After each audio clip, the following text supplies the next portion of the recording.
Before we start these proceedings, I would like to welcome and wish a happy birthday to Senator Roy Respicio. Are you now officially an adult?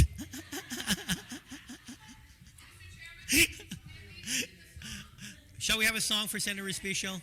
Senator Judith Guthers, would you care to lead?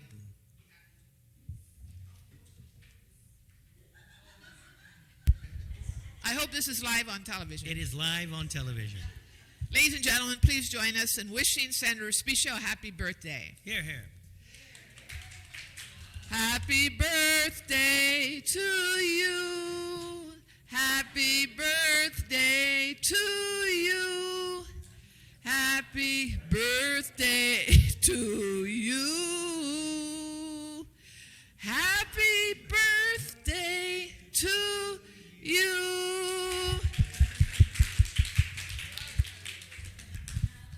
Thank you very much, Mr. Chairman. I appreciate that. Good morning, everyone.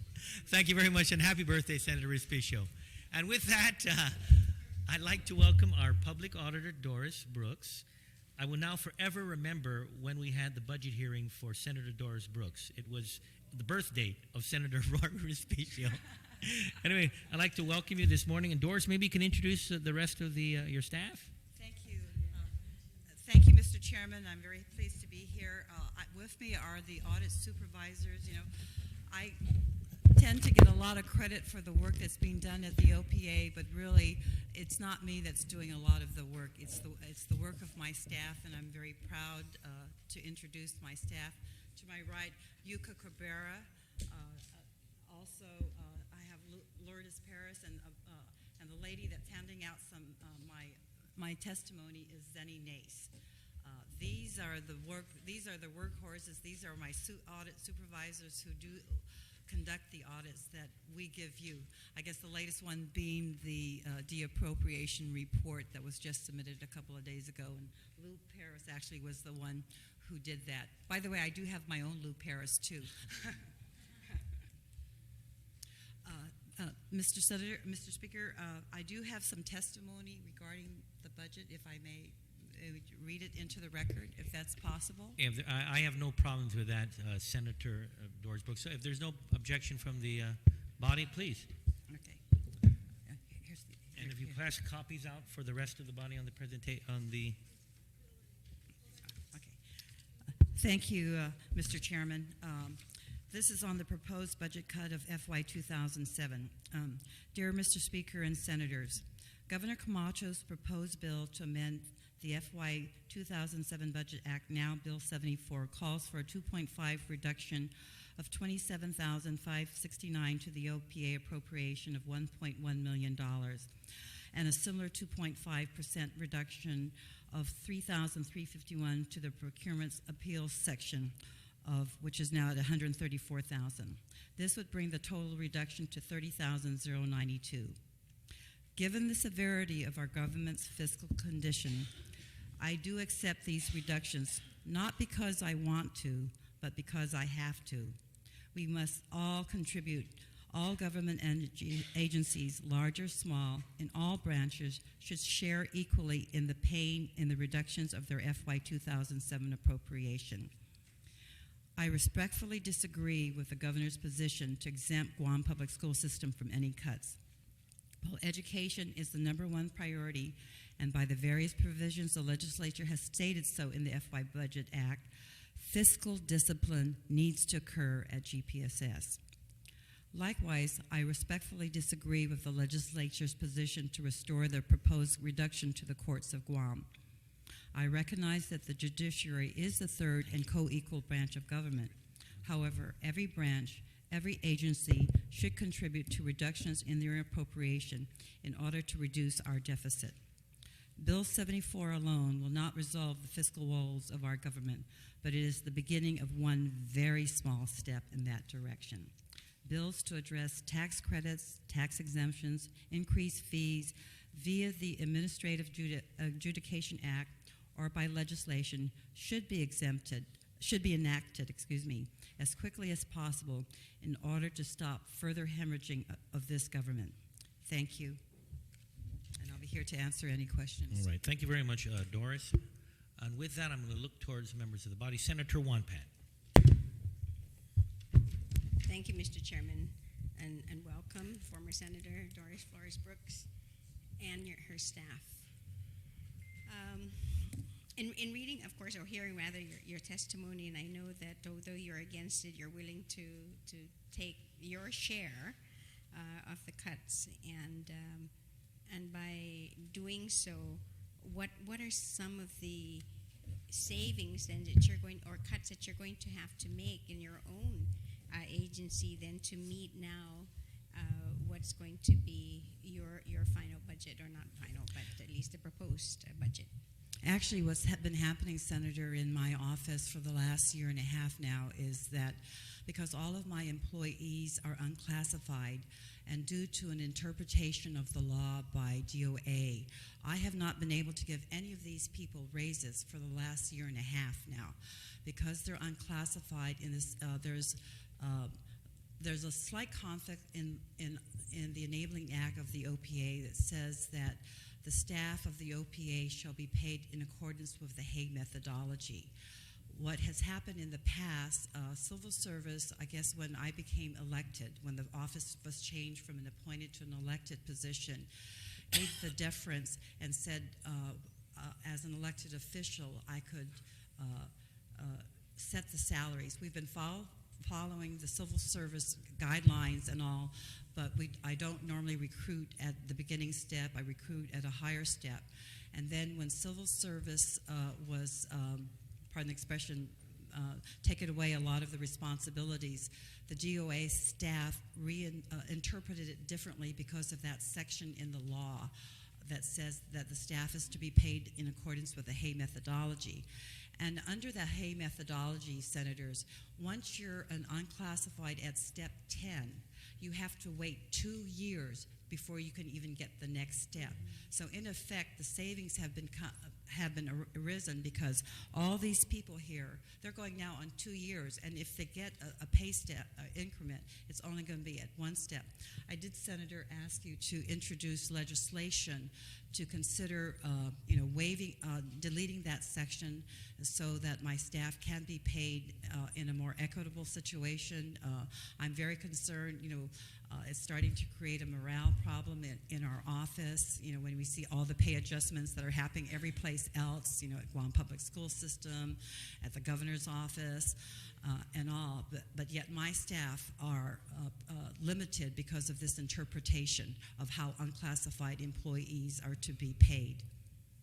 And so the savings actually have been accruing because of that interpretation. And the savings then would be, has exceeded this dollar amount, or would be close to the dollar amount? And also partly what we've done, we were going to buy a new phone system and equipment, and we've decided not to do that. We've already stopped ordering supplies.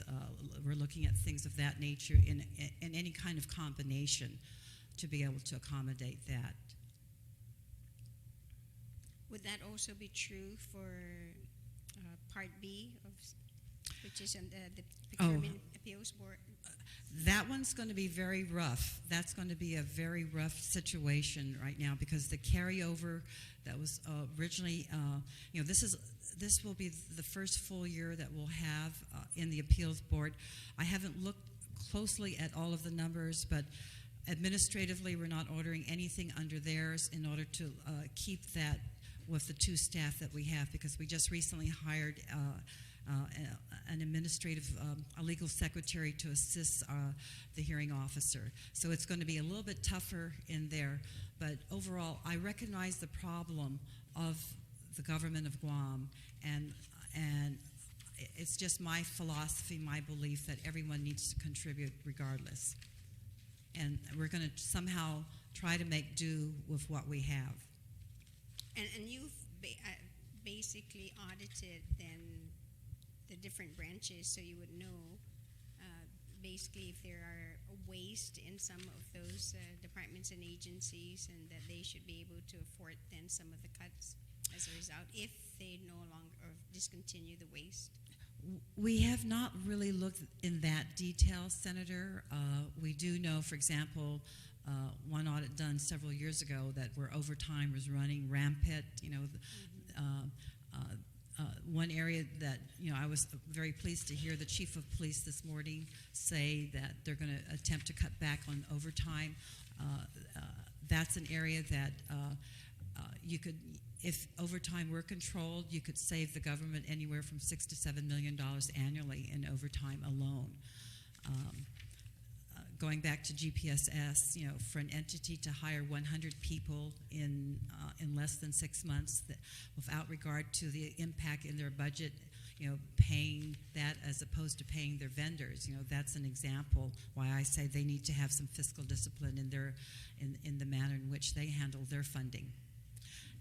What I often see is entities are willing to ask for their money, but when it comes to budget time and comes to ask, they can't even submit a very detailed quarterly report. We saw so many examples, and I'm glad, for example, your first bill that this legislature passed, the Fiscal Accountability Act, said that the information now has to be provided in the form of the budget digest.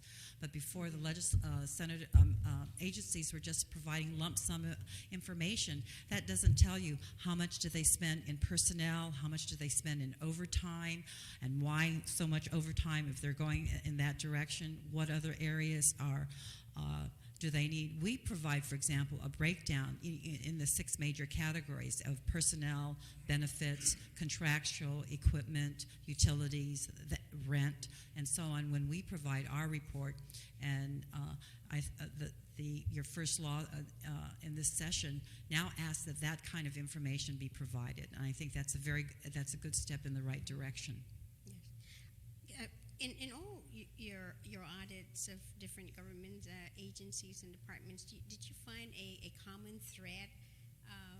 Like you mentioned, overtime is one of them, at least throughout the I don't know if it's throughout the government, but maybe specific departments and agencies where there could be a savings of anywhere between $6 to $7 million a year. But is there a common thread as well besides overtime? The one area that we're seeing, and the one area that tends to be, pardon the expression, additional money that is really not under the oversight of the legislature, and we did comment about that in this recent report, is in the area of what I refer to as non-appropriated funds. Right now we've identified at least 12 entities that get non-appropriated funds, and that money is not being reported. That money is being used, for example, to do with whatever. It doesn't fall. The common thread is they don't follow Guam procurement laws.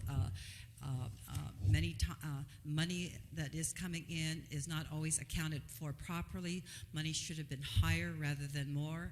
And then when they do spend, they spend it for whatever. It kind of like supplements their budget. So during your budget hearing process, you should ask how much money they're getting in non-appropriated funds and what are they doing with that, and could that be used to instead and reduce their budget because they are getting $30, $40, $50, $100,000 in non-appropriated funding. Okay, very good. Thank you so very much.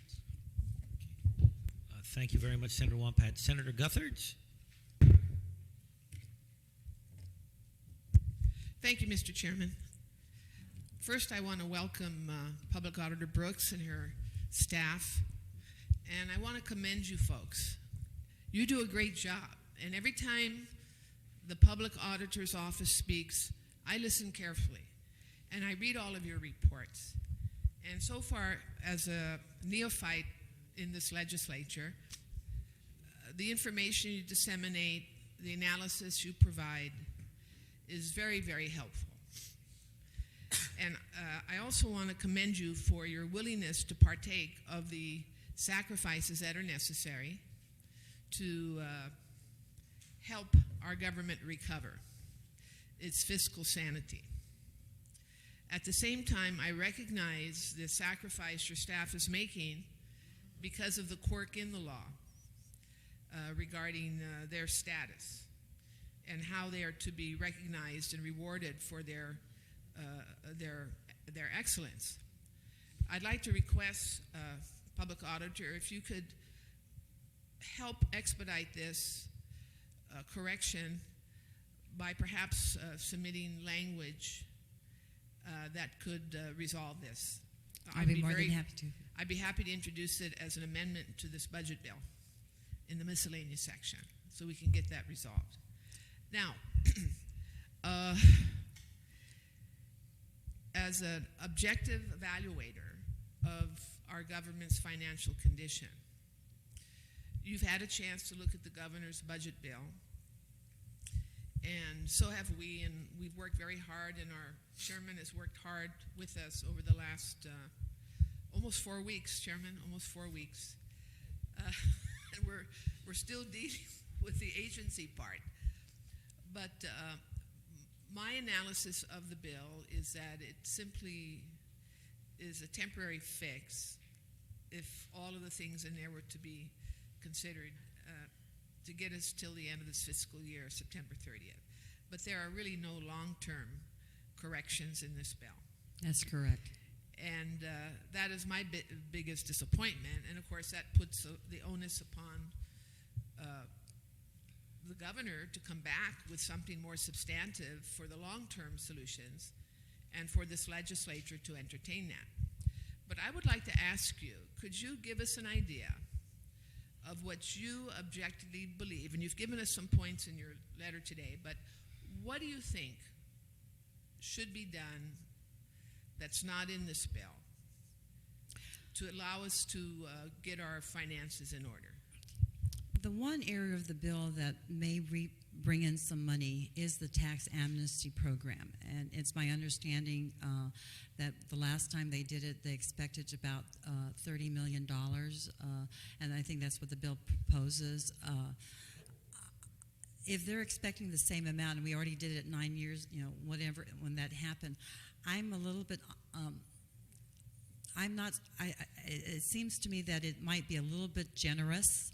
But again, I'm not the tax person. I don't know what's happening on here, what's happening in our government. If we get $30 million, I think that would be great. I'm not going to, I'll cross my fingers to hope that it happens. But that was one area that would bring in new revenues. I say in my last paragraph, and I don't understand the process of why the administration hasn't done through the Administrative Adjudication Act, the fees. I spoke about 3 or 4 years ago. I've been talking about driver's license for more, not just this year, but for 4 years now, and yet driver's license fees have not been raised. There are a whole series of fees, and I recognize, if we had done this incrementally over time, it wouldn't hit everybody's pocketbook at one time. But it's got to be a combination of both. Tax cost containment, and the cost containment is the 2.5%. One of the reasons why I object to GPSS being exempted is because GPSS is the biggest, pardon the expression, it's the bull in the china shop. It's the elephant in the whole thing. The rest of us, when my $30,000 doesn't even make up for. It's not even 1/100% of what GPSS could save, even just in utilities alone. One of the things I would like to see, for example, is the Guam Energy Office go to every school and figure out ways to help cut down on the power. One simple thing that some businessman told me at one school at Guam Seventh Day Academy that they're doing is after the school ends, every teacher is in their classroom preparing for their work the next day. What they said was, as soon as the school ends, to close every classroom, turn off the air conditioning, turn off the lights, and all teachers go to one room and do your work there. It's little things like that, and I don't see GPSS doing. We're talking over $1 million a month in power. If they just save 10%, that's my entire budget. 10% a year. 10% a month. That's over $1 million. That's my budget that could fund it. It's those little savings where we can identify things like that. If Guam Energy Office were to go and say, hey, you need to board this up, you need to do this, you need to do that, to help figure out ways to save money. that would help bring down the power bills, because when you're spending that much money on utilities, I mean, when GPSS comes here, ask them how much is their power bill? How much was it a year ago? How come it hasn't decreased? Those are the kinds of questions that need to be asked. Of those big entities, what are they doing in little ways to save money? Because when you add up finally, all those pennies, and yes, my 30,000 is not good. Is part of the expression. Is not much of a hill. It's a hill of beans, right? Not much, but it's the idea that we are making a contribution towards cost containment. And as I have said, everybody needs to feel the pain. We did not get here overnight. And this bill, as I said, is one very small step, as you acknowledge. It's one very small step in leading to that area. But we have to take that first step. That Chinese proverb, the journey of 1,000 miles begins with the first step. And this is the first step. And you're going to look at probably 3, 4, or 5 different steps, and not just in this legislature, but in coming legislatures, because we're not going to resolve this fiscal dilemma overnight. But let's make a headway. If we can just contain the operating costs, so that this year the deficit doesn't increase because revenues and expenditures are not greater than revenue, then that is going to send a very good message to the bond market that we've contained it. We haven't reduced the deficit, but we've contained it. But if the 07 budget numbers are greater again, then we haven't acted enough collectively to contain the budget. And all we're talking about maybe is $10 to $12 million, and that would be a major step in the first direction toward containing the deficit. Auditor, what do you think about the ideas? Government can always justify something. An office will say, well, we need to buy this vehicle because our vehicle isn't running anymore and this and that. What if we just cold turkey did this? And I have some amendments to this effect, by the way. Just cold turkey. There shall be no car purchases at all. Period. Between now and the end of the fiscal year. We do have a vehicle inventory audit in the process, Senator, and the vehicle inventory was to try to determine how many vehicles does the government of Guam have. In a nutshell, nobody knows how many vehicles the government has. The other thing that is happening is many of these vehicles are not even marked.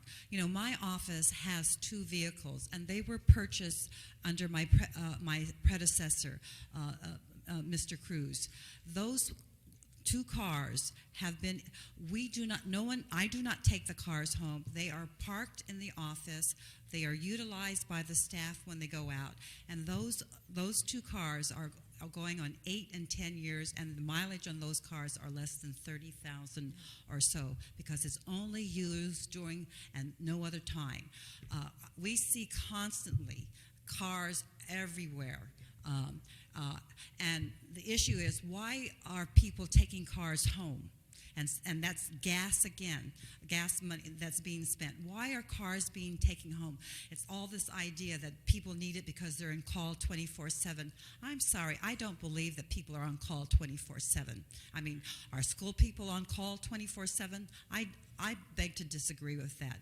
The people who probably are on call 24/7 are the police cops who are on the road. But everybody else to be on call 24/7, I find that difficult. There probably are some exceptions, but why are so many people? Every time when I drive in the morning, I see people driving with me in their government cars to their office. They're taking those cars home every night. We didn't want to do an audit that way because that was a different area, but we see that all the time, Okay. And I agree with you in that area. But again, those are the areas where you can save. You save on the gas. It's not going to be that much, but the point is everybody is contributing a little bit toward this problem. Sure. Well, my thinking is, and I hope later to introduce some of these amendments, to place moratoriums for a minimum of 2 years on certain things. What I would like to see, thank you for bringing in that moratorium. What I would like to see is a moratorium on tax credits. UCA here is doing an audit on tax credits that are issued right now, and I was so disappointed to learn that as early as February and March, we were still giving tax credits out. We're still giving tax credits out as early as February and March. You know, I don't know what's happening out there. Why there isn't, if anything, do a moratorium on tax credits immediately, because the administration doesn't seem to be able to control that end of things. You know, but I mean, we're talking, and let me just tell you, senators, my belief why tax credits are extremely, extremely detrimental to this government. A tax credit is equivalent to a tax deduction of 3 times. If you give a tax credit of $1 million, that's like taking a $3 million tax deduction. And also, what happens is that money doesn't even come into the coffers at all. It doesn't even come into what money is left here. It is taken off right off the top. It's not, the cash is not even delivered because it's offset immediately. Yeah, just a point of information. I think we have to distinguish. I know when we say tax credit, that's how it reads, but it's not really a tax credit. I think it's a payment of it's a diversion of the tax payment due on their gross receipts from being paid to the government to being paid to a project. I don't think they do not get to deduct that again against their gross income. Well, so but the unless equivalent, but it's not, it can't be equivalent to 3. yes, because if your tax rate is 34%. No, okay. no, I'm sorry. It's the GRT. These are GRT credits. So it's not you don't get to deduct that. You know, it's. I mean, it would be as if they paid it to the government. It's the same, because they don't get a tax deduction for participating in the project. If I'm. We haven't been able to confirm that. You haven't, but the way that the project is work is, I have a GRT tax of $100,000 due this month. Instead of paying my GRT tax, I take that and I give it to the Guam Raceway Park. That's correct. And so the Guam Raceway Park now gets that $100,000.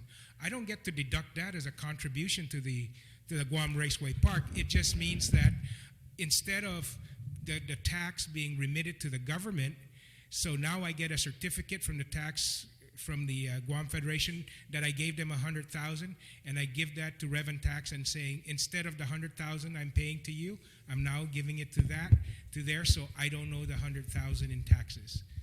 We've asked DRT because we also considered that situation as a possibility. If they deduct it from GRT, can they still, what do they do to ensure that that isn't also deducted on their taxes? That's correct. And they weren't able to give us anything or provide an explanation or a procedure of whether or not they are checking that this is not done. They will not let us go in and look at any of their records. So we have to take whatever they tell us, whether or not they check it or not, but they have not checked. Confirm that's, because that should be in the rules and regulations at GETCA in how that is all set. But Senator, so what I'm trying to say is, and by the way, we voted no. All the Democrats voted no on those tax credits, but except for the Soccer Association. But the thing is, I agree with you, but I think at this time it's a little bit premature maybe to say that it's worth 3 times. no, it is worth 3 times. In order to get $3 million, what I'm talking about is the tax equivalency. The tax equivalency. A credit is far more valuable than a deduction.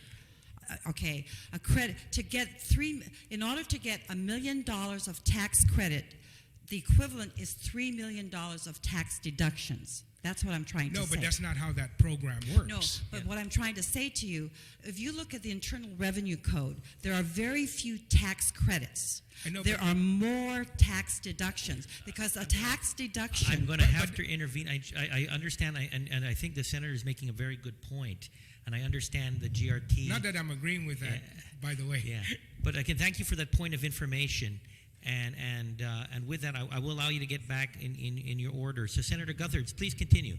Thank you very much. This is very interesting. I have another question for the public auditor. Has your office had the chance to audit the Soccer Association program, the exemption for them, and the Raceway Park yet? That's in our next audit. Okay. I want to request, Mr. Chairman, if we can ask the auditor to look at one thing in particular. I'm very concerned about this. I understand in the lease for the Raceway Park that the lease authorizes the Raceway Park folks to mine coral and to sell it to Paris Brothers and to Hawaiian Rock, and to split the revenues some way between the Raceway Park operators and I guess they give some of it to the Chamorro Land Trust. I'm not sure. But I'm wondering about the ethics of that, to be frank with you. And I hope in your audit that you'll look at that and give us some guidance if you haven't yet. Do you have some preliminary info on that? Senator, the audit is still in progress. We'll certainly take that into account, your concern. I know another senator has given us a concern that we're looking at the payment of the fees over to the general fund. You know. Okay, good. So things like that, those are areas that we are looking at right now. I was rather shocked because I passed by the Raceway Park not too long ago and actually saw these trucks, these privately owned, private business trucks. I mean, it was like a big project. Like they're mining coral all day long and taking it off the property. That's government land. And so that bothers me a lot. Mr. Chairman, I'm going to stop at this point. And again, I want to thank the auditor, public auditor and her staff, and encourage them to please give me the language for that amendment, and I'll take care of that. Senator, the same thing happened in our audit, and we can talk more specifically because the audit is already out at his ancestral lands. And I'll have Lou Paris talk because she was the audit supervisor there. We did recently issue an audit report based on the Guam Ancestral Lands Trust, and what we found was there was a lease that was given to, a business license that was given to one of a local company, mining, and they are. What we found in the lease was that it is prohibited by law for any government entity to extract any type of mining. It has to go through the Department of Land Management. There is a board in which they need to provide some kind of plan. So under law, there is no extraction of government on government land that can occur without going through this process. But what happened here, Senator, is the license was issued for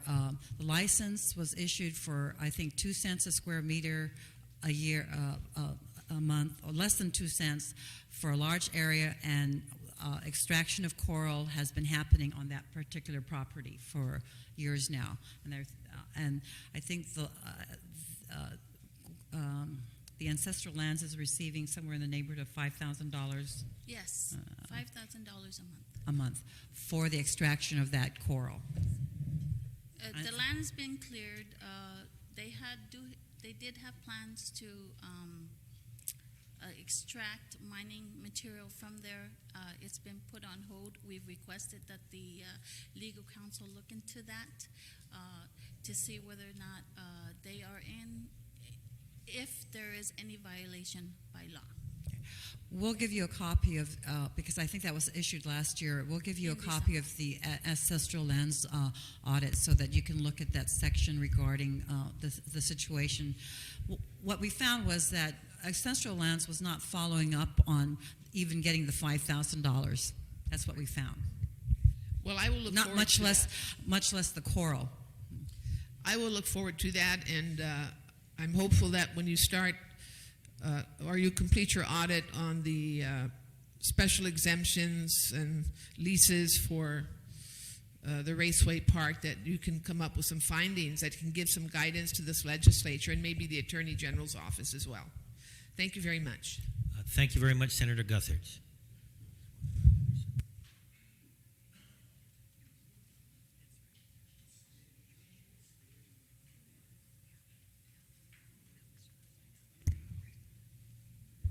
Okay, thank you very much, Senator Gutherts. Senator Respicio. Thank you very much, Mr. Chairman, and good morning, Public Auditor. Thank you for participating in my birthday wishes, but I still have to ask the questions I need to ask. Good morning. These would be very painless, but I understand that your current funding is $1,236,745, and the proposed cut is now to your agency is $30,919, correct?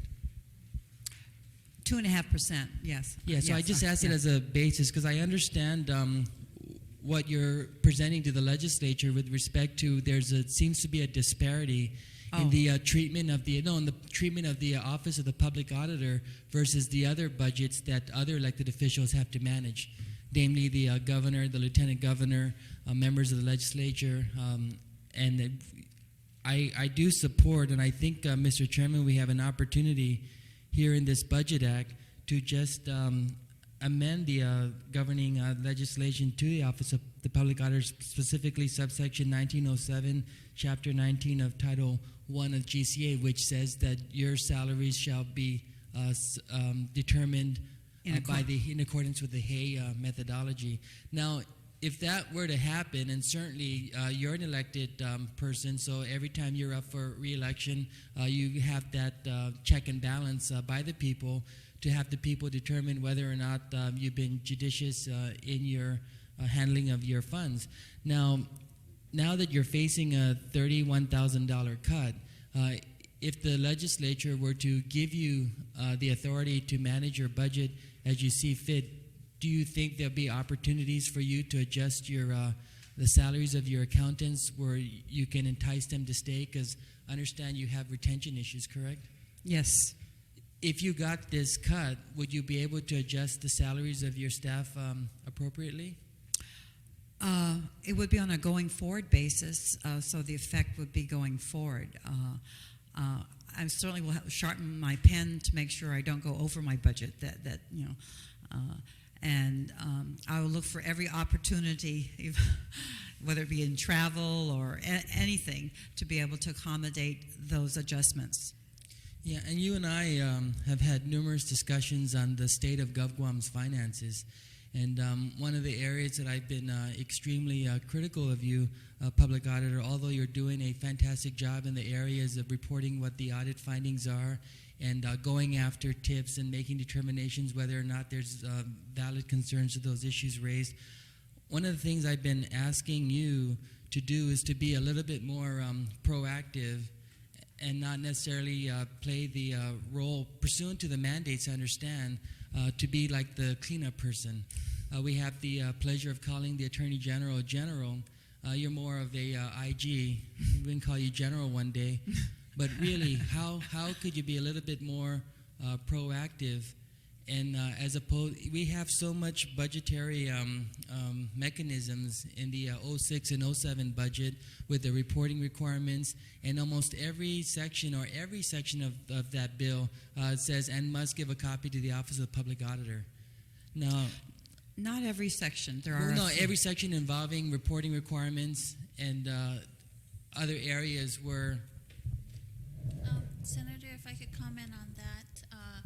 Recently, we did the first quarter reporting for fiscal year 07, and in the staffing pattern provision, the entities are not required to provide us a copy, although there have been some entities that have provided courtesy copies to us.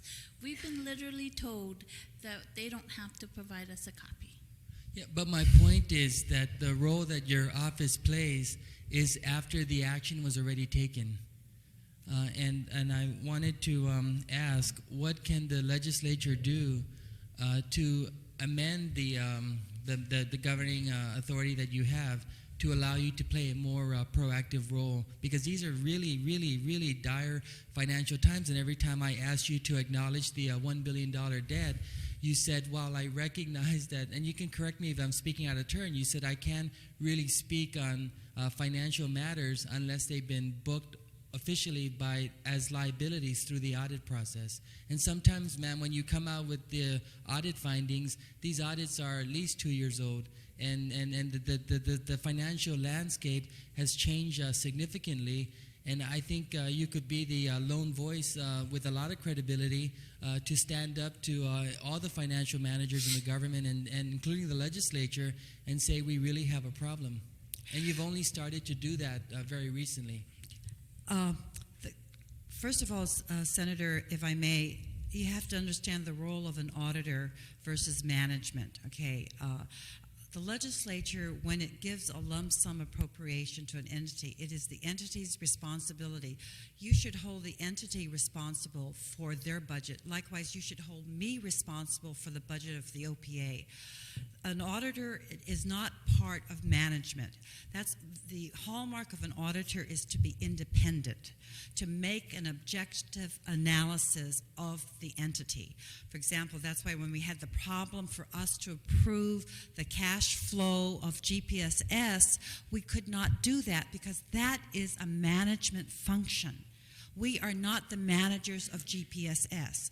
We audit GPSS. That if I would approve my cash flow how I want my allotment because I'm the manager of OPA, I cannot audit myself. I don't audit myself because I am management. Yeah. So that's where the distinction has to be. And what I say, for example, in our annual report that will be issued hopefully in early May, is that we're looking at more things in the revenue aspects. Where are the areas? That's why, when we started the audit of the PASEO, when we saw the tax credits, several of the audits that we're planning for the future are areas to help address the problem of our deficit. How can we give you some information for policymakers to make the right decision? A very good example of something that you folks have started, and I have to commend our Vice Speaker here through his office, is this financial reporting information. I think you are getting that information more currently. The problem has been is the information is in every shape and form. Lump sum, some give you detail, some don't. And entities have to certify that, to the best of their knowledge, this is true and correct. For example, come April 30th, you will get you're supposed to get, let me rephrase that, you're supposed to get everybody's expenditure report for the 6 months of FY07. I think that's the way forward in getting you more information timely. And then our role is to ensure that did everybody comply with all the reporting requirements. But it's not our role to say how did they spend the money. We will say whether they spent the money in accordance with laws and regulations, but how they spent that is a management function. And that is really the fundamental difference. We will try to be proactive wherever we can be, and we welcome suggestions from you, Senator. I know your situation with regard to the issue of debt. How much debt do we do? I'm talking on one page, you're on another page. It's still in the audit, but I like to talk on one to be consistent with my numbers there. But we welcome also input of areas that you would like us audit. Several senators, I know Senator Palacios has asked us to do an audit of SPEMA. We have that audit in progress. I welcome the input as I've gone around to some of the I welcome input from you as to what areas you would like us to audit. But being proactive, I've how shall I say, revved up my comments in regards to the deficit because of what's happening, and that's why we are doing all the things. Where are we hemorrhaging in the tax area, in our tax collections? But we continue to run up against revenue and taxation. In our Enabling Act, it says we cannot audit income taxes. But Revenue and Tax has taken that further to say that we cannot audit GRT, real property, and every other tax on the books. They have taken this further. I'm just debating whether or not I want to take them to court on that issue. Whereas my Enabling Act only says income tax, they have taken it even further. But why do I need to fight the administration on this issue? I have enough battles to do. I have enough audits to do, there. Well, when someone wants to keep you away from something, that's where you probably need to be more aggressive. It's probably, and we are in an indirect area, but as you could mention, when we were asking questions regarding the tax credits and how did you apply them, did you apply them correctly? Like in the Paseo Stadium tax credit, based on our reading of the law, they may not have applied it correctly. And we've written them since December asking, did you apply it according to the law? They have yet to reply to us in that area. Because did they apply the tax credits too aggressively? But we can't go in to say you did or you didn't because they're barring us from that. They're barring that based on their interpretation. Even though my Enabling Act says only income tax, they're saying no tax. Well, I have a suggestion in one area where I believe you could provide some much-needed services to the people. I have an amendment further down in this bill which would create a special economic service working group, which would include the Office of Finance and Budget, Chairman Calvo, include BBMR, Department of Administration, GVB, Department of Labor. I mean, all these entities that do revenue forecasting, and I want to ask if you would be adverse to participating in that very important group. Because if sometimes when you want to know where you go, you have to remember where you came from. And that also deals with financial forecasting. We would be always happy to give our input whenever requested. Let me just go back to revenue forecasting. Revenue forecasting is really a lot of art, science, guesswork, and I think the track record some are much better at guessing at this than others. And, we've been overly optimistic given one of the things, senators, that I have looked at it, for example, in the gross receipts tax. There are 36 different exemptions. As I mentioned, even the BOSS contract is exempted. Even the BOSS contract is exempted, and that's, I believe, a $60 million contract.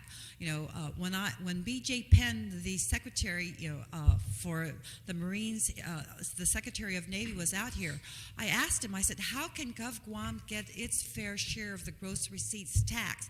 You know what his comment was? And a lady from the Navy called me yesterday because they heard my comment on the BOSS contract. The Navy has put in their contracts that all vendors must pay all local taxes.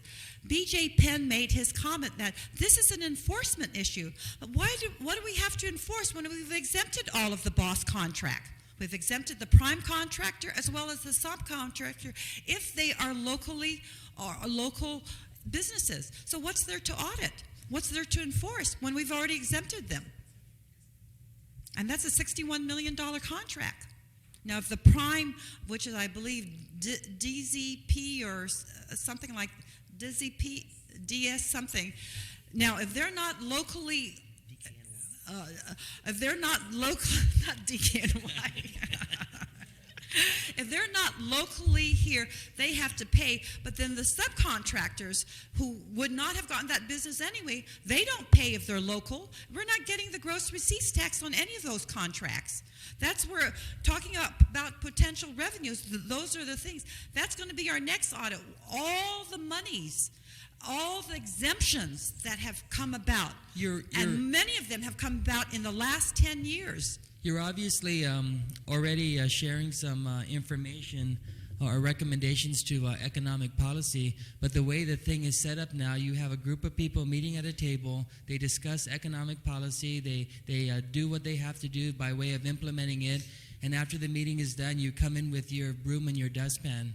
But the actions have already been taken, the consequences are already there. I think you need to be at the table, and then the part of this group would be to provide technical assistance to this working group and share information relative to the state of the economy. I just want to move you. I understand the difference between auditor and a manager, just as I understand the difference between a deficit and a debt, and why we choose to talk about the deficit over the debt. Because of GASP rules and all those accounting practices, I tell you, I had to take a crash course in financing. I'm not a finance guy, but I know how to read a spreadsheet, and I know how to make assumptions based on past financial collections and past financial experiences. And so I want to ask you, Public Auditor, please, would you be adverse to participating at that working group level, as opposed to, I'm sorry about the analogy that you come in with a broom and the dustpan if it demeans your role. If it demeans your role, but I don't mean to do that at all. I believe you do play a very important role in our financial process, but too often, when all is said and done, the damage is already done, and now we have to figure out how to extricate ourselves from this huge financial hole. Whereas you could have prevented that. One of the key things that we continue to comment on always in all of our audits, going back to that common theme that I believe Senator Guthertz mentioned, is internal controls. It is management's responsibility to have the right controls in place to manage the resources that they have been given efficiently, effectively, and economically. That is the hallmark. It is management's responsibility. And I have gone on record saying we cannot legislate good management. What I have seen as the common thread in this government is that we do not have effective managers in many of the institutions. We do not have good accounting controls to block those things. Okay, these are various gates, and we're the last gatekeeper after the fact because the horse has, pardon the expression, left the barn already. But if all the gates were in place ahead of time, these things would not happen. And I want to go again back to what I heard this morning with the Chief of Police Suba talking about overtime. That is a management resource, overtime, that he's saying in order to live within the cuts, he's going to manage his overtime better so that he will have less overtime, and that he wants to charge fees, for example, for funeral escorts and all those types of things, because he found out, and I'm aware of this, that the mortuaries charge them, but that money's not being turned over to the government of Guam. Those are resources under his area that he could be getting. This is where every manager has to be held accountable to the resources. How are you managing your resources? We've always been tasked to do more with less because with computer technology, with doing all of these things. In my 08 budget, I'm not asking for more people. I'm not asking for more people because these are difficult times. But what you're going to hear today when the 08 budget, everybody's going to ask for more people. 85 to 90% of the budget is people, resources. If you don't make a dent in resources, everything is going to be pennies on the dollar as opposed to 80% of the dollar. If we allow more people in the 08 budget, that is more money that's going to go out as opposed to less. The question to be asked is, how can you do more with less? Well, I think there are sufficient internal controls throughout the government. I disagree with you with that, Senator. Let me finish. But I think the problem is the monitoring and enforcement. Many of them don't even know what an internal control is. But there and we go, it's a check and a balance. Do you advertise? Like, for example, the raceway park and the soccer field. It wasn't advertised. It was cherry-picked. Okay, it wasn't advertised. Nobody had the opportunity to say, hey, we all want to do this. But the law was very clear that they must advertise. That's correct. So that's a form of internal control I talked about. It's just monitoring and enforcement there. That's right. And I'll give you an example. In the '06 budget, agencies were required to submit quarterly reports. Correct. Right? And then what did we do in the '07 budget? We forgave all those agencies that didn't comply.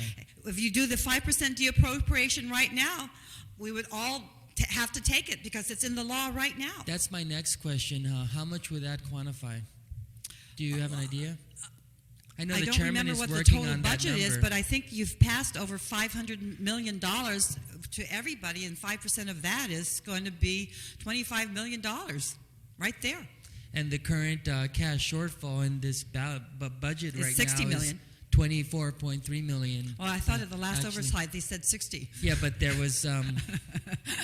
the numbers keep on... these are moving targets. So you share my frustration. That's right. I do. Now, I want to quickly... And as Senator Calvo said, if we just did the de-appropriation, we wouldn't have to worry about all of this right now. Some problems, huh? Yeah. There would be some problems. Yes, there would be. There would be a lot of belt tightening, everything else. But I just don't want to make... I just want to make sure that we don't, and it's part of the cliche, throw the baby out with the bathwater. I understand. And that's why we said... And when we look at the qualifying certificate programs and say they're bad, I understand that they were created by means of attracting new investment to the island. And I think the problem with that also is monitoring and enforcement. So if you want to just, with a one fell swoop of the pen, say all of these tax credits are costing the government money, before we move on that, I want to make sure someone can quantify what kind of negative impact that would have to continued economic growth. And so we just can't take the bottom line number and say that's going to be savings, give that to the general fund, and strangle the goose that lays those eggs. I just want to be methodical about this. I want to be cautious, and I also want to make sure we get the right messages out. I know you're saying if everybody's going to get cut, then it should be cut across the board, and that's a very valid statement. And you asked why GPSS was spared. You know, when I first saw the governor's budget and I saw that GPSS wasn't touched, I said, oh, someone's trying to make a political statement that education is very important. But on the other side of the coin, the general fund owes GPSS maybe $18 million already. So is someone going to, and in the last oversight hearing, representatives from the administration told Senator Muñoz Barnes that in a month, GPSS will be up to speed with their allotments. And that was about $17 million at the time. And we're past that date, and they are still not up to speed with all their allotments. So it's not correct to say they're going to get all their money appropriated to them in the '07 budget, and they're not going to get any cuts because education is a top priority. And I'm soliciting your help, Public Auditor, to help mold the public consciousness that we do have serious financial problems. We can't keep telling our people we have problems, then when money's tight, someone finds cash, and then everything is... You know, the very fact that we took a 7-month loan for $6 billion to pay for a 2-week recurring obligation is unconscionable. Yes, and then we act as if though it should be business as usual. Now I'm just asking you if you could play a more active role. You've done an excellent job with the cleanup, but yet that cleanup has not been enough to extricate us from this huge financial hole that we're in. And I think we need to start being very open and honest with the people about what our finances are. You started at the Governor's State of our Island address. You said the first step in addressing your problem is acknowledging that a problem exists, and that's a very powerful statement. But I think that's about 5 years too late. Yeah. There's one very simple thing that I've been toying with since I have this opportunity. You know, we are paid every 2 weeks, you know, and it's those 2 months in the year when they're out of the year where we have 3 payrolls, and DOA is scrambling to try, and everybody's scrambling to find that, you know, one way to take care of that, and it evens out the whole process. We don't need to take care of accruals, is to do like retirement fund and pay on the 15th and 30th of every month. That's 2 pay periods less to process, less time, less all those things. But would I'm would the annual salary be the same? the annuals? Yeah, you just divide it by 12 by 24 instead of 26. That's all you do, and that's 2 pay periods less. You could have that with your next maybe a phase in to be able to do that, but you wouldn't have to worry about, you have to make sure you get the money evenly, but that's 2 pay periods you don't have to worry about because it's even out, and that's less processing time. Think of all the other things. Of course, it's going to require some time because of leave and all of that, but again, all you do is take those 2 extra and instead of dividing everything by 26, you divide by 24. 12, 15th and 30th of every month. But what you said is key, provided the cash is there. But again, it takes away the pressure. Yeah. It takes away the pressure of 2 months out of every year looking for An 3 additional pay periods. period, And then it's even all across the board. And where you can see more evenly all the bumps, the hills when you have a lot of overtime. And that becomes a better management tool. It's easier to analyze because if there's no overtime, it should be flat. And if there's overtime, then you ask why. Why are you having Because you would expect overtime to be high during the holidays, because the police have to be out there because of DUI. What do they call those stops to catch DUIs and things of that nature? Or they can justify when, but if it's even across the board, that's one way of being better able to analyze it. But again, it really boils down to 2 things: good management with good controls. provided the cash is there.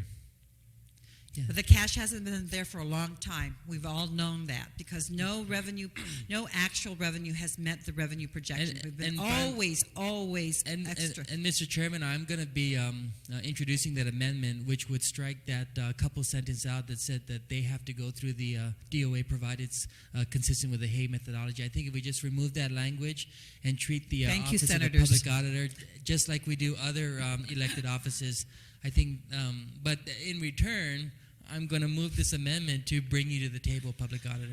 We welcome you. As I have mentioned before, advice is cheap. Whether or not you take it, that's up to you. Thank you very much. Thank you. Thank you. Thank you very much, Senator Respicio. Senator Shimizu.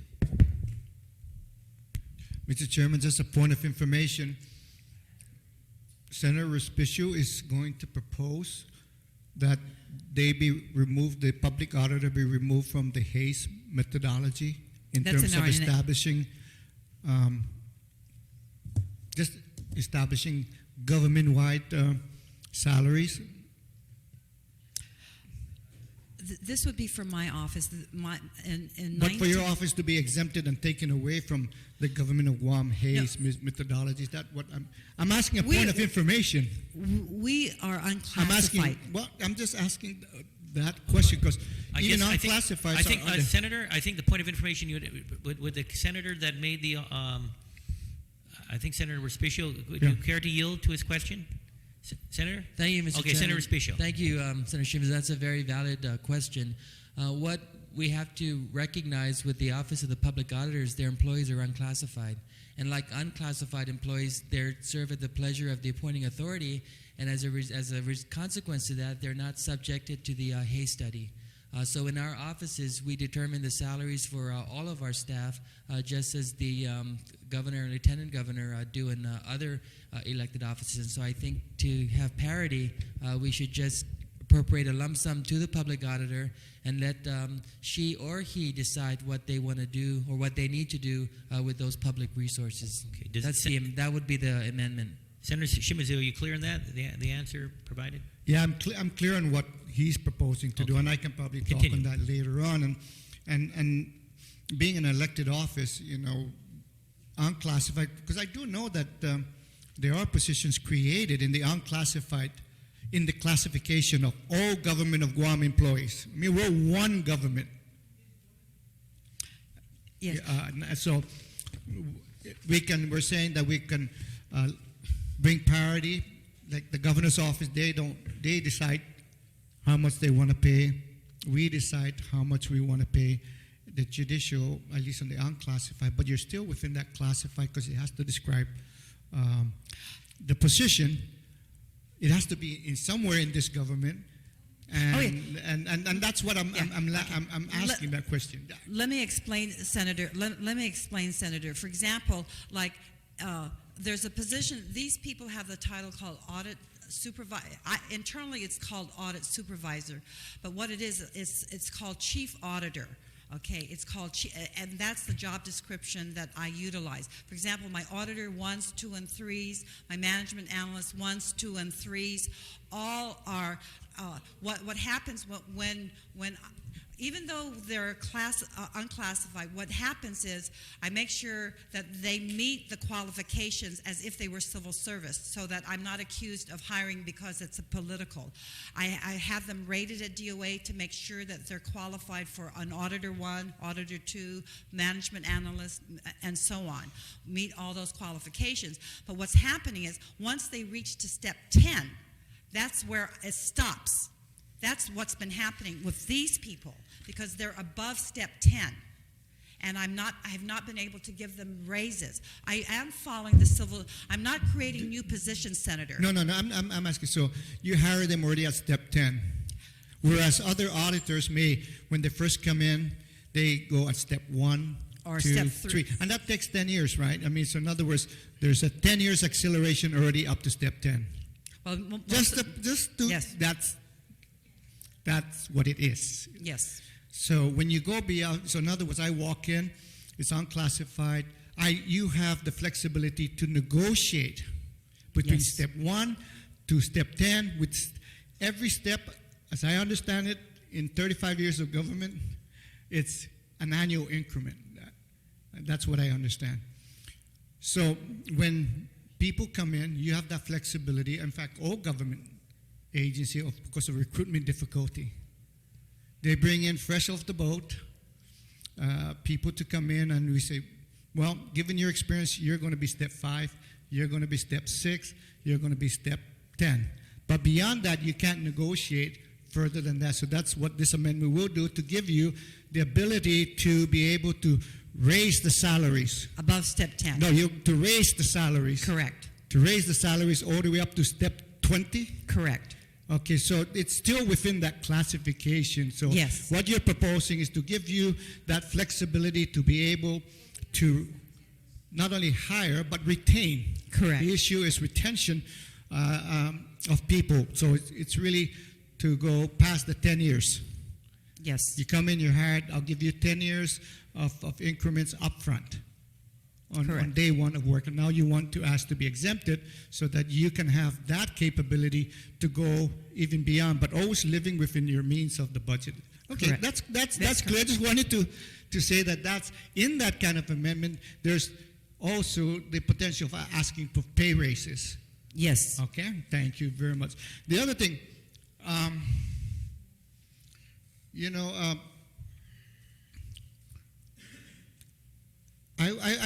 was keep listening with a tremendous amount of passion that you have, and I really like that passion in terms of because you've been in this longer than I have in terms of trying to look at the issues. I've been in this. I'm back again. Turn of the Jedi, but I think in the early days of exemptions is for developing industries. But there are some that are already overdeveloped and have matured, and that Guam is a good place to invest. We don't have to keep putting out the carrot and also the whole shebang to be able to get industries to come in here that have been overdeveloped. But there are industries that are new, and one like I'm thinking of is the Blue Revolution, for huge cruise liners to come into Hagatnya, and start. That would just open up economic opportunities in our capital city, which incidentally, after 5 o'clock, it just remains kind of waiting for us to come back at 8 o'clock. So those are new kinds of development of industries, but those that you think have already developed. I would like to suggest that if you can, and I know because you're an elected person, back in the days I remember they would come in where it says, at the request of the governor. And we entertain his request, you know. He proposes, and this branch is supposed to dispose. That's the way it works. But now we have, still within the branch of government, different elected office. We have the elected public auditor, we have the elected school board, we have the elected CCU, we have the elected retirement. I mean, for a little island that says there's too much politics in this island, we keep creating political offices. I left 12 years and I came back, so many more. I said, nah. So I would like to you know, in terms of you respectfully disagree. Oh, I wholeheartedly have the, you know, customs and traditions of respecting each office to your desire. I would respect that, but you're asking so that you can run your office. I'm not going to come back later on and say, I just not going to hear it at least. But the customs and tradition, we will give that opportunity. And that was the question I asked others. I think we have a standing request to see all staffing patterns, Mr. Chair, and vacancies and all those other things. If you can provide the chair, and he will provide copies to. We provided it yesterday, Okay. and your office acknowledged, I think on the 10th. Okay, so we'll make sure copies And are distributed. Thank you. Anyway, I brought an extra copy, though. Good, so he can get the staff, and so I we brought an can extra we can look at that. Would you be adverse to submitting at the request of the public auditor your recommendations for legislation to just reflect the passion that you have? I mean, you were very, very passionate, and it just really came to my mind. I said, maybe, because proposed comes to the legislature, and then we will dispose. But you and your staff have been very passionate in terms of those rebates. I don't know what the impact will be on that, and I'm assuming that you may have had formulated some idea that it's matured and there won't be any impact. They won't have a mass exodus of those industries. I think, like, for example, the industries that you mentioned earlier, to leave because we took away at your recommendation. And incidentally, yes, you're right, the governor is the one proposing these cuts. And it's this body that says, let's get the public auditor in here, let's hear. Let's get the mayors in here. We're just not going to stay here. I will not just stay here in a vacuum and say, yeah, who's going to live and who's going to die? This is really a meat cleaver approach. I worry about meat cleaver approach. I like to look in terms of surgical precision. I like to look in terms of, you say, in the areas, at least Senator Simizu, in the areas is health, because, man, in a few minutes, you may not have the ability to stay in life if we don't protect our health infrastructure. Believe me, health is your wealth. Second, of course, is public safety. Now, while we can, say that, yes, overtime on the police is going to manage it, and I hope he manages it in a way that does not compromise my public safety, my wife's public safety, and your public safety out there, because when we are in trouble, we need our police officers. And you got to remember, it's also a morale issue, okay? And then, of course, education is the third in the bottom. But more importantly for me, rather than only a meat-cleaving, a butcher's approach to the budget, is to be able to enhance revenues. And I've said this since day one, that I am going to do whatever I can, and I hope I get the numbers, to increase the Department of Revenue and Taxation, because they have auditors. There are auditors. They're going to say, hey, these auditors, they're auditors, and we're auditing, thousands and thousands of taxpayers, I want that too. They have a retention problem there too. But that's revenue enhancement. I mentioned the other day about the Guam Clearinghouse. There is a potential for going after the yellow book of the Federal Registry to get grants. Bring in all the grants that we can get. So that, again, is a revenue enhancement. I'm sure you agree with me that we need to look to the equation and not just only cost containment or cut. You know, we need to look at that because we can say, hey, you know, you're right, everybody should be a part of it. But there are certain people that you have to look at in terms of where is the priorities of this rather than just meat cleaver approach. Cut it. And would you be receptive to, as an elected public auditor who have seen and have, I want to try to take it out of the voice, crying in the wilderness to try to do this, Doris. And I see credibility in you, Doris. And that's what I'm saying is that you're trying to be, and a public auditor is very independent. So when we look at those things, it's not only plugging up their hermitages, you know, not just putting a Band-Aid on an artery that's spewing out millions of dollars. I have faith in you and your independence and your political savvy to understand, and that's why I'm asking, would you, we're all in the same boat, and roll this thing, and on your end, the passion that you expressed today regarding the rebates and exemptions. I know certain industries that have already matured for 30 years are given a rebate interest, and then I don't see a reduction in their services in terms of their cost. I see their prices going up. I see all their exclusions going up, and then I see our people who sometimes have to give up on certain types of protections to buy those protections because it's too expensive, because they can't have their, you know, to feed their family, pay their house, and so forth. And I think you hear that, right? Because you're out there in the community.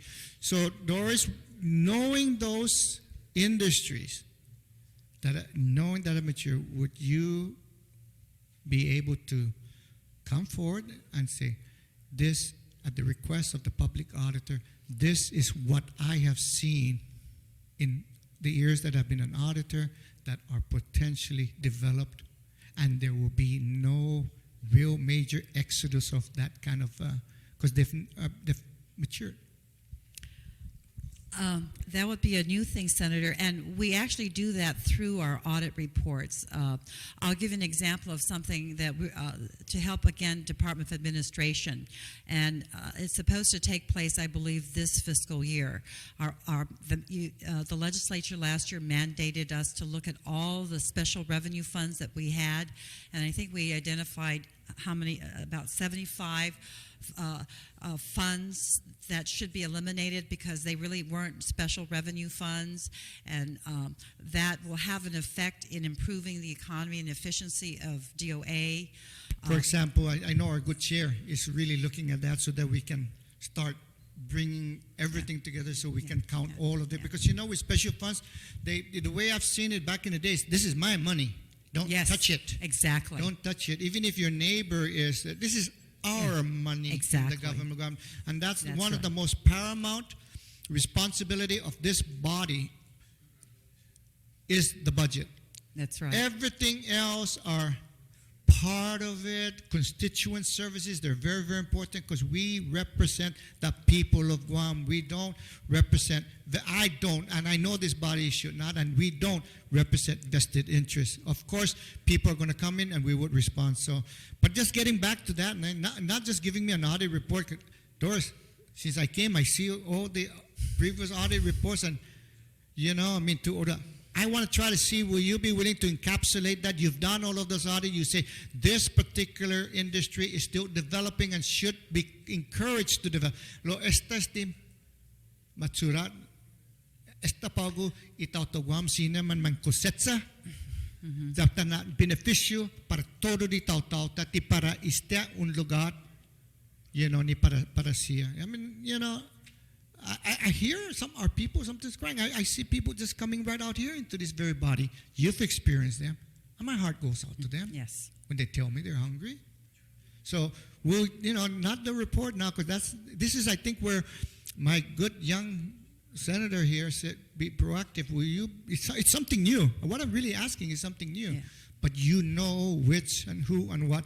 So that it relieves me from being political as to who I'm going to protect and who I'm not going to protect.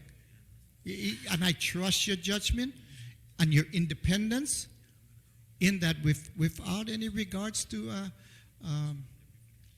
because we're in the same boat. So those that have been trying to get back, will you be, like you said, proactive in submitting to the legislature at the request of the public auditor the following blah, blah, blah, blah, that you honestly believe, and then it can either be tagged on to this budget, or it can be a standalone, and our good chair might want to have... What I would like to see is take away all the non-appropriated funds from all the entities and bring it back to the general fund. Well, will you then, at the request of the public auditor, submit Sure. that? Great. We've made recommendations. I applaud you. And that's also... Whether or not you'll pass it is another story. That's right. So, Yeah. but this is something new, and can you do it at the request of the public auditor, your office? Because I think audits, for the sake of audits, and then you back off and say, it's up to management now to do that. And that's it. You see? And I'm saying, yes, it is now, but I'm saying something different. You know, and because I want to be able to see, like an elected leader, same as the others, you could come in at the request of a mayor or whatever, and then we'll see if we enter. If it passes, it passes. If it doesn't, it doesn't. But I think that's the forward movement that you're talking about, and I just wanted to, and I'll await it because you already answered that. I'm not going to worry about that anymore. And we're in the same building, so you can just give me a copy. Okay. Thank you, Doris, and congratulations. Thank you, Senators. Thank you. Senator Shizaki? Thank you, Mr. Chair. Good morning, ladies. Thanks for joining us today. I'm impressed. Doris says she can take a 2.5% cut. So that's a good move on your part, and I can see you. I've already heard part of this, that you can absorb the loss and still survive and still promote people. I think I've heard that part of it. We're going to sharpen our numbers just to make sure, sharpen our pencil to make sure we can do the numbers. Did you discuss, you covered that you have some, this is a good first step, and there are other things we need to do to really improve our fiscal condition. So have you transmitted something like that? I know you've talked about it, but have we? I did recently, last week, Senator, in another roundabout way, and because I have to be cognizant of what my role is. For example, we transmitted in the highlights when we issued the Guam Housing Corporation audit. Okay, the Guam Housing Corporation's loan portfolio has declined over the last 5 years from a high of about $36 million to now $29 million. I might be off of my numbers, okay, but it's been declining because you have to consider the mission and the nature of the Guam Housing Corporation. It's to loan money to incomes who have been turned down by other banks, and their rates now at Guam Housing Corporation are actually higher than what other banks can offer. They're not as competitive, therefore they're not able to make as many loans as possible. As a result of that, the Guam Housing Corporation, the general fund bailed them out 5 years ago to the tune of almost $14 million, Senator. And now, because of they brought down their delinquency from 30% down to 15%. They're not where they should be, as far as like the way a bank is. A bank's supposed to operate less than 5% delinquency. They're more at 15%. But they have over $12 million in cash, Senators, that if you, I'll be willing to, as Senator Shimizu, be proactive and introduce a bill to take away half that money and unforgive the debt that the general fund gave, and then if you guys act on it, that's $7 million or $8 million or even $10 million. Give them still some money so that they can make loans. Don't take all of their money away. Give them some money to make loans to leverage out. But let's unforgive $10 million because we forgave $14 million. So I would be willing to write a letter to specifically ask that someone, or if you want me to introduce, I don't know the legal process, Senator, if I can do that, but I can at least write a letter to ask a senator to do that. most certainly, we welcome that kind of input. But I think you were looking at across the board different ideas on how to improve our financial standing, and I appreciate your comments on Guam Housing Corporation. As you know, we are... That's ready cash. That's cash ready on the cash, barrel. But they also have some liabilities that may just take all that away, I think.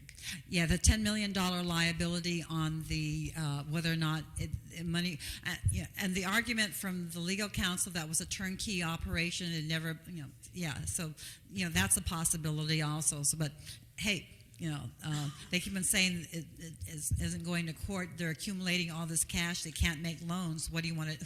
Who needs it more? What has happened to the general fund over the years? We keep on carving it away. Senator, I forgot to mention to Senator Shimazu, because he was actually director of this. The Guam Preservation Trust has a lot of money right now, and that's a special fund all by itself with their own checking account. We're going to issue an audit on them, of a financial audit, because that money has been sitting aside for a long time, and a board and a staff of 2 or 3 are managing that little fund all by itself. But we continue to carve away all the revenues that at one time belonged to the general fund, and we've made them little fiefdoms that survive on their own. We hire people to make them take care of that little fiefdom, okay? And then they become institutionalized, meaning we don't want to get rid of them because it's another body, another person, and that's how this government has grown, senators. We have over 56. Last year we thought we had 52. We found out we've got 56. Maybe next year we're going to find out we've got 60. I don't know. We keep on creating entities as opposed to consolidating entities.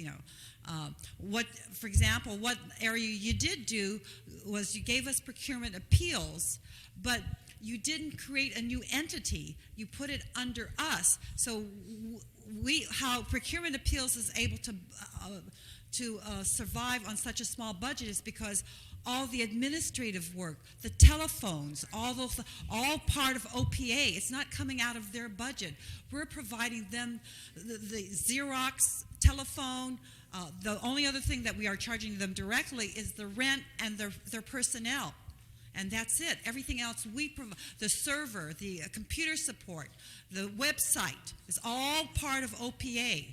I mean, that's the type of consolidation that we need to have. Like, we have so many boards and commissions all by themselves. I'm a member of one board. The Guam Board of Accountancy has 6 people taking care of just that little board.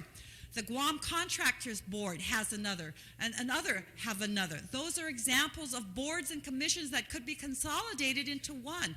I know when I go to my Guam Board of Accountancy meeting, they're going to chew me out because I am not supporting the Guam Board of Accountancy. They're going to be happy when my term expires so that they can get rid of me because they want to have their own money. They want to even have their own checking account, which I oppose. And I've said that already on the record, and the minutes are going to say that, and they don't like me because I'm opposing them having their own, because then that's money that's going to be diverted away from the general fund. Again. I see you're very passionate about the things you do, and I think we'll appreciate that.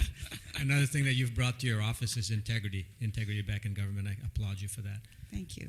And of course, I welcome, we've had our talks on different areas to improve government. I appreciate that, and I'd like to request that you continue to do that. And I applaud you, Senator, for taking up the gauntlet for procurement and reorganization. Those are 2 very, very needed areas. Procurement especially, because when you look at all of our audits, every one of them has never had a problem. Every one of them has always had a problem with procurement. Every single audit. Senator Guthridge, what is the common thread? Procurement. Procurement violations in addition to the management aspects and poor internal controls. Those are the common threads throughout this government. That plus probably obligations, financial obligations that some departments end up picking up without proper funding, without authority to procure, such as corrections is one area where you have certain mandates. And I think we need to discuss those areas at length because I think it's been difficult for this government to appropriate enough money in that particular area, and you still have the care and welfare of inmates that you cannot ignore. Their overtime was really up there. It dropped down 1 or 2 years. Now it's gone back up again.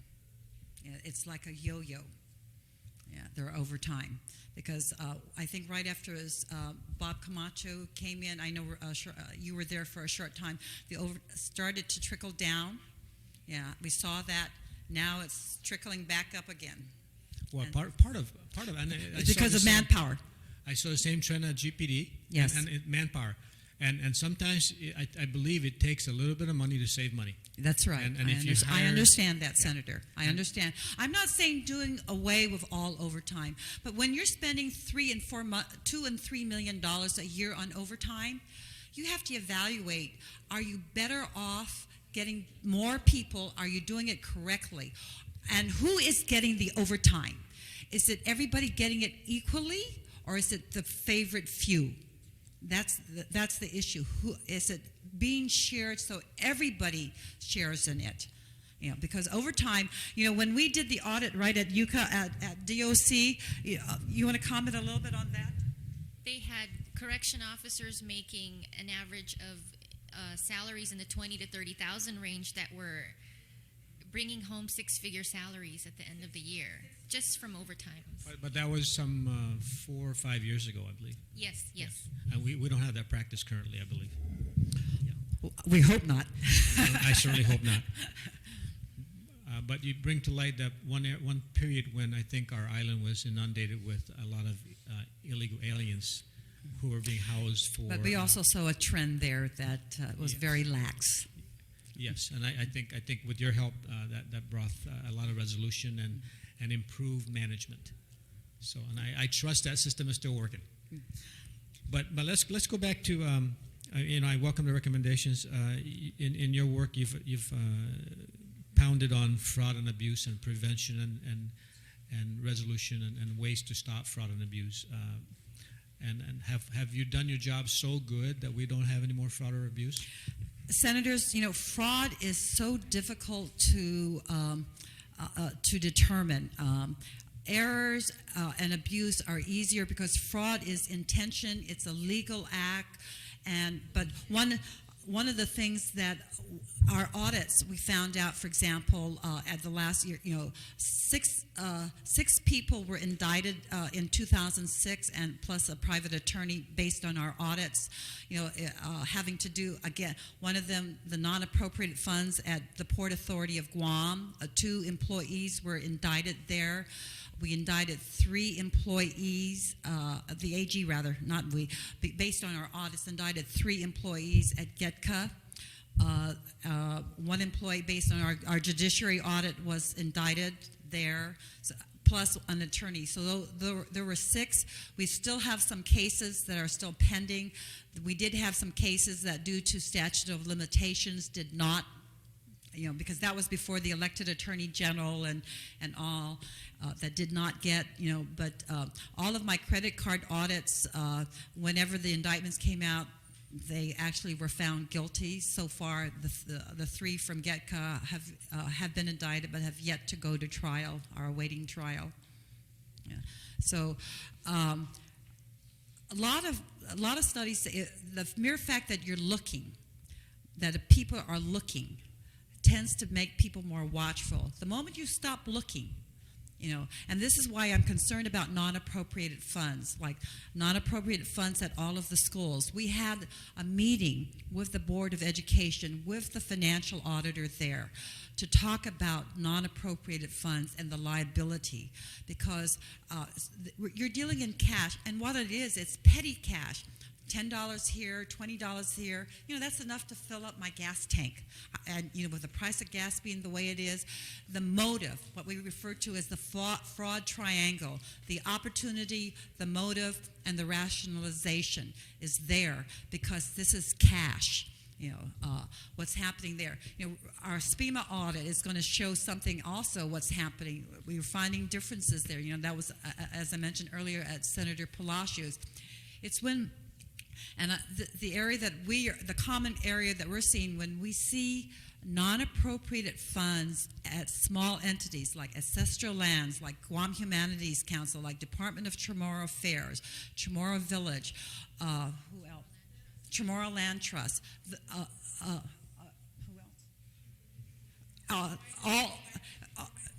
The public market, all of those, they do not have the accounting skills. Those are ripe for fraud and abuse.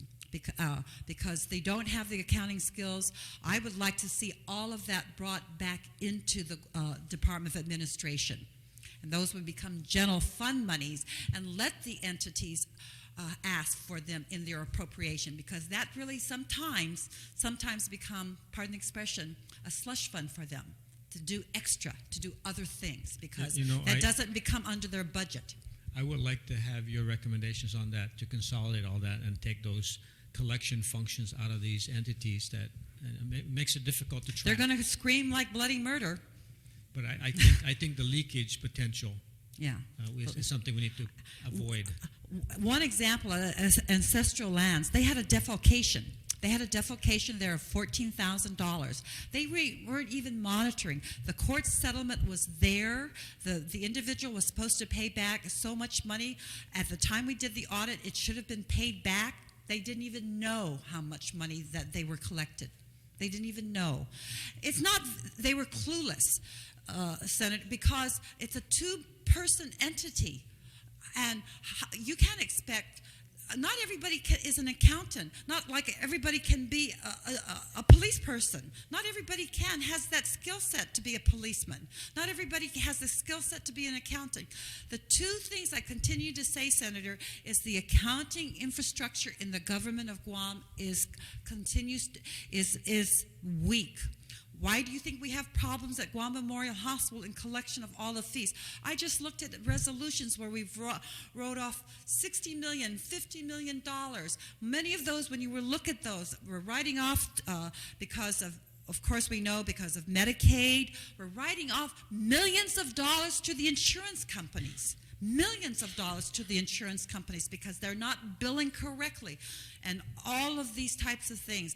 We have a 90-day window to bill, but they miss the window, then the insurance companies kick it back because they didn't do it correctly. And we lose that money, and then we have to give GMH a subsidy because they can't meet their payroll. They can't buy drugs. They can't pay the doctors. The health situation that Senator Shimazu mentioned. Look at the situation right now at the retirement fund. Just because of a difference in less than 1%, people cannot retire because DOA is not paying that, and people who want to retire cannot because the retirement fund has taken a hard stance. You pay everything or you're not going to retire. We're not going to let you come in. And DOA is saying, well, and I think this is what the law says, you've interpreted differently. She's now asked for an attorney general's opinion. One individual wanted to retire. He was willing to pay the $5 that was owed on his account. But retirement fund said no, because we want everybody to pay, not just you. Just these types of things that are happening, Senators. You raised the retirement fund. I think if we were to raise the contribution rate to, was it 22.94%? That's going to affect our budget again. Did we do an analysis of what that cost would be? It's going to be amazing. We're paying on average 25 cents on the dollar when you add up health insurance plus retirement, over 25 cents on the dollar, Senator. So for every dollar of payroll you have 25 cents to pay out. That's significant. And the 22% or 23% that we're talking about is not at the funded rate. The unfunded rate should be closer to 26%. We keep on gradually raising that up because, that's another Titanic we have, the unfunded liabilities, Senator Respicio, that you keep on talking about, of over $3 billion. That's another one. That's our Titanic that nobody's even talking about today. Because why? The deficit has overshadowed that today. The deficit. That is down the road, Senators. When I retire and the rest of you folks out there retire, that's what's going to happen. Your grandchildren will be paying that bill. Exactly. Anyway, I still have a lot of questions and comments, but I think I'm going to cut myself off here. I thank you, and I welcome and solicit your input on different ideas to make our government better, fiscally better. So thank you very much, Mr. Chair. Thank you. Any other questions for the public auditor? If none, thank you very much, ma'am. I Thank you, appreciate you coming. Senators. Appreciate it. Have a good day. We'll And take a I'll break to get pass the that public defender. bill out to you. Public defender will be coming in next. Be in recess.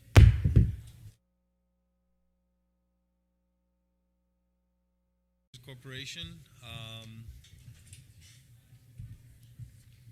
On section 22.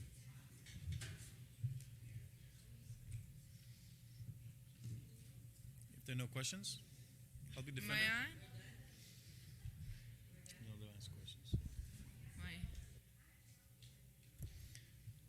May I introduce Senator- myself? No. Ourselves, just for the record. Kathy Moore, Executive Director, Public Defender. Bernadette Sharkoff is to my right. She's the Administrative Director. Our Fiscal Officer is Cecilia Lazama. Next to her and to the far right is Lourdes Cepeda, who is our Personnel Officer. All right. Senator Mooney Barnes. Thank you, Mr. Chair, and Kathy, Bennett, Sis, and Lou.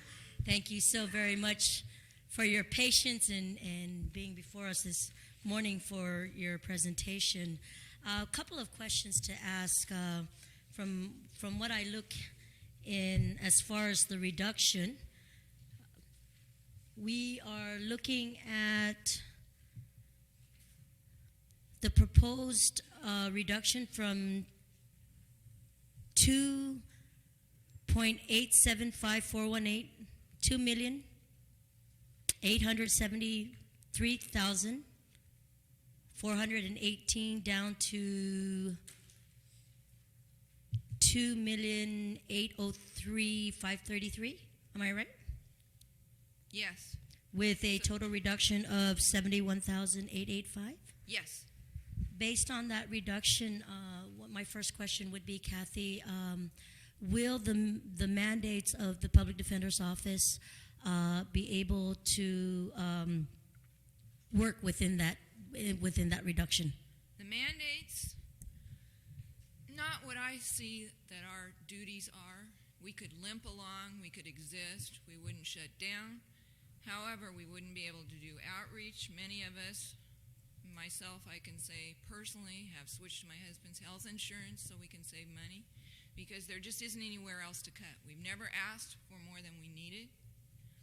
We won't fill a position that we do need, which is investigator/social worker type position where we can do some outreach and help some of our homeless clients, some of our clients with drug addiction, some of our clients with various other problems where they don't have enough money for food and need help with getting benefits. Basically, it's going to affect public safety, which is really our primary role. And I've been involved in the public safety aspect of Guam since I first came to Island when I worked with Senator Guthertz, and I was legal counsel for Department of Public Safety, and then it was split into police and fire, and I was legal counsel to chief of police when she was chief. And I understand the problems and the faces of crime and how it comes in various different forms and types. One of the first cases I had with Senator Guthertz involved a police officer who pulled the gun on another police officer. So it's not just lowlifes, people who we think of as criminals who are the ones who burglarize our homes, the drug addicts who are having a shootout in some other neighborhood. It's our island, it's our life. It involves everyone. And I don't think there's anyone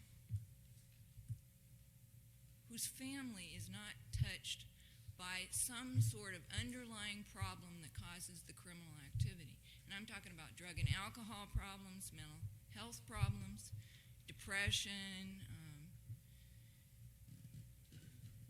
psychotic incidents, family violence. That's everywhere. Everyone's family is touched by that. I can't imagine who doesn't have a family member if it doesn't affect them personally. And what Public Defender does is the outreach. We're there to pick up the ball when the AG files the charge.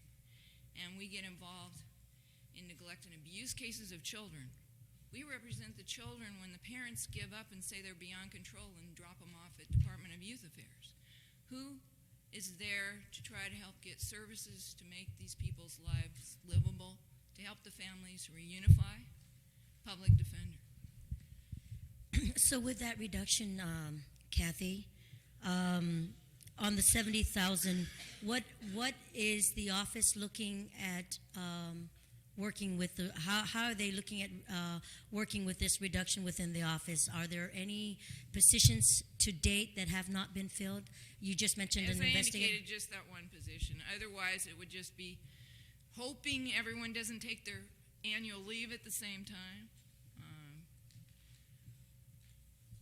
Not providing for fees for going to education, training, that sort of thing, maybe cutting back on supplies. But it's really going to be tight. And we'd ask this body to consider not cutting us. I understand the dire financial straits of the government. We really are there to prevent chaos in the public safety arena and anarchy. And I think we perform a service. If we weren't there, you would notice. But it could be done. But I'm saying that I think the social costs are very great. And long term, it's not going to save the government money. Maybe today, but not in the long term. Would there be any further moratoriums with the mandates of public defender if this cut were we probably wouldn't have the time. The attorneys and the investigators have the time that we do spend. We'd have to divert that to the more urgent cases that we do spend on people with the family violence issues, with the helping them with support, and the domestic issues. Because right now, I can say what we're doing, which we're not really within our purview, but we kind of always go to all the collateral issues and all the other problems that contribute to the reason they're in the criminal justice system. For example, the family violence, the divorce, the child custody, the visitation issues, the splitting up the property issues, the marriage counseling issues, all those sorts of things. We do help, and I meet with families a lot, both sides. Maybe the other side doesn't have an attorney often, and I'll spend several hours of my own time meeting with them that I could be in court or working on other cases, trying to help them work out all their personal problems, whereby they don't have to go out and hire counsel and spend money, because many families don't have that extra. And it could be better put towards paying for a counselor or paying for clothes for their child. Mr. Chair, I understand the critical need for the agency and the mandates and how they provide legal representation for those who are less fortunate, who can't afford to have legal representation to them. And I know that this 71,000 is a major reduction to that. And I know that we've made some rules of engagement here, and as far as the amendments, but a serious consideration to making sure that this is safeguarded so that representation can be given to those in the indigent community. So I will hopefully get to my amendment at the end of the chapter. And again, I understand, Kathy, what the agency is going through. I know what the mission mandates for the assistance that is needed for legal representation to the indigent community, and I work seriously consider about keeping that reduction in play. Thank you. Senator Espaldon. Thank you, Mr. Chairman. I don't really have a question. I just want to basically, after what you just testified to, how you've spoken to it, I just want to bring it to attention of my colleagues that yes, I have worked in the courts, and I have firsthand witnessed the services that the Public Defender Corporation does provide to our population. I've worked as a senior law clerk for the presiding judge, and oftentimes, again, we do see a lot of the less fortunate who do not have the ability to hire their own legal counsel to be represented, and they rely upon the public defender to protect their constitutional rights.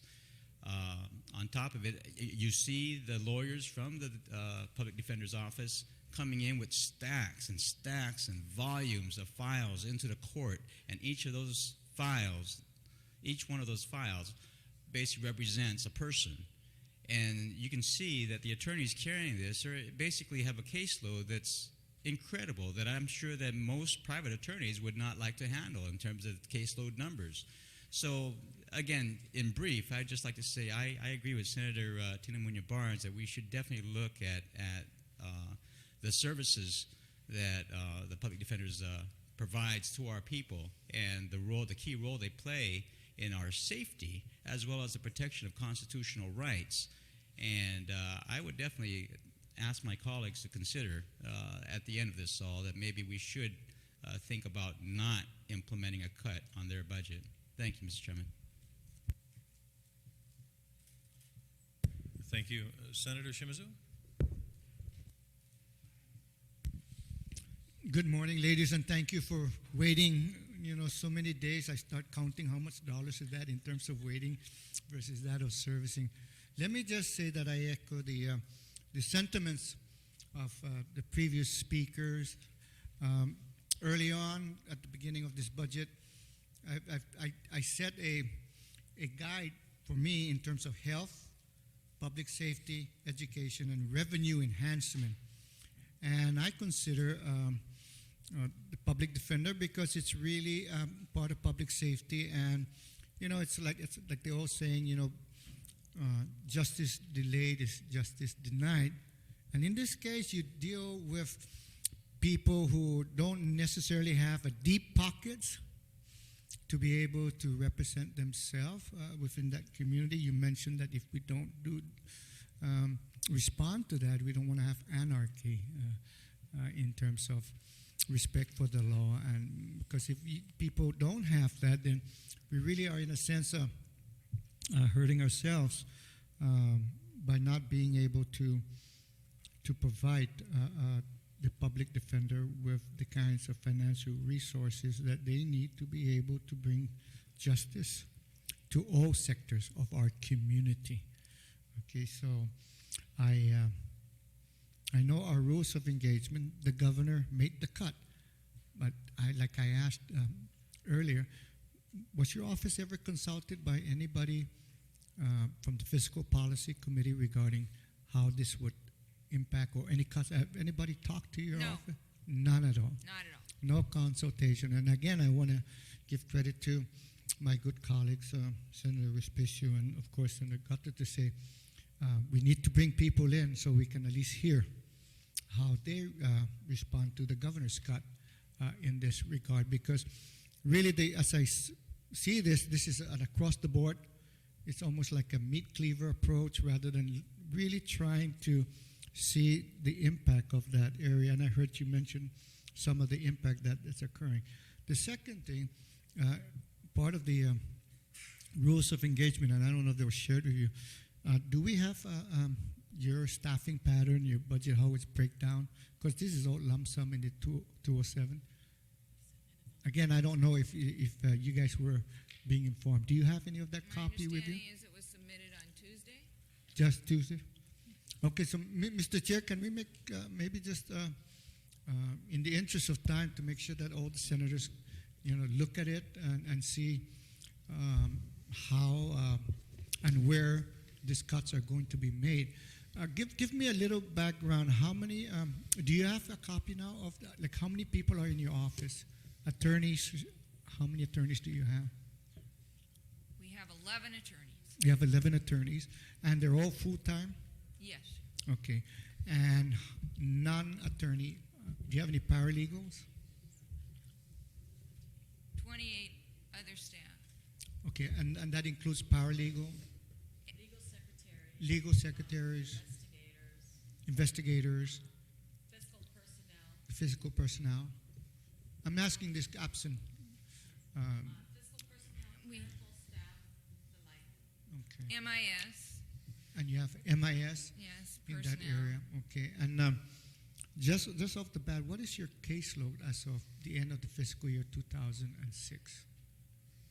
We have approximately, I'd say 3,000 cases. for 2006, and And probably overall about 10,000. overall about Because 10,000. there's many that go on for years and years and years, and a person can be on probation for 5 years, and we get them back, and they get new cases. Of course. So they've been clients for 20 years, unfortunately. Of course. And that's what I'm trying to address in the prevention aspect that I can go into. Sound in a like you're minute. saying there is a revolving door. There is a certain revolving door, but I'd say there's about 2,500 really active criminal cases. But we Yeah. also have other cases. We still have a lot of the family cases. As well. And do you have an annual report? Yes, I do. So do you have one for like the end of the calendar year 2006? Yes, I do. Oh, I can okay. bring that over. I'll Yeah, be back that- this afternoon, and I Yeah, can bring it. if you do, I just wanted to get an idea. I'm basically been in the business for 3 months, and I've been away for 12 years. So this is a The way. report I did is very comprehensive, and I can bring that over after lunch. Okay, thank you. Thank you. Thank you, Monsieur. Thank you. Senator Luján? Thank you, Mr. Chairman. Good morning, ladies. Good morning. How are you doing this morning? Cecilia? Good. How are you? JFK Islander, classmates. Mr. Chairman, I just like to say, again, I'm just going to be reiterating what I've been saying here for weeks. Again, those ladies that are sitting before us represent the neediest of the needy of the island that provide services that are provided to all citizens of the United States, given their constitutional rights.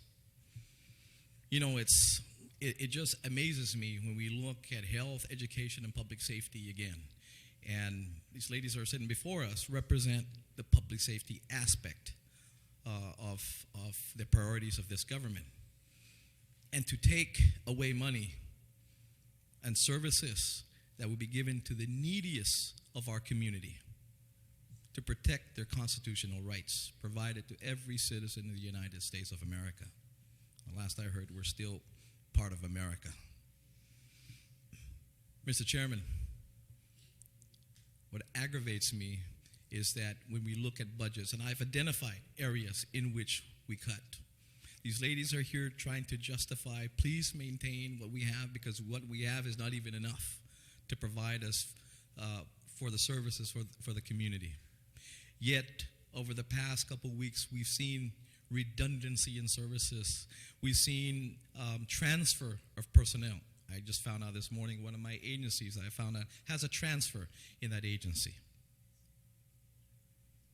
Just before us, we had the public auditor say, exempt us. We'll take the cuts, but exempt us from the merit system, or not the merit system, sorry, the HAY study. This is a roundabout way of getting around the cuts. Should also mention, again, identifying monies for this governor to pilfer money to run a bloated government. Yet we have agencies here that serve the neediest of our community saying, please sustain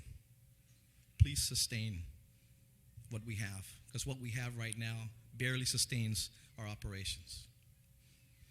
I'm in the sense that a public auditor has identified an area that also serves the neediest of this community, such as the Guam Housing Corporation, as the lender of last resort to say, pilfer that money so we can continue to fund a bloated government.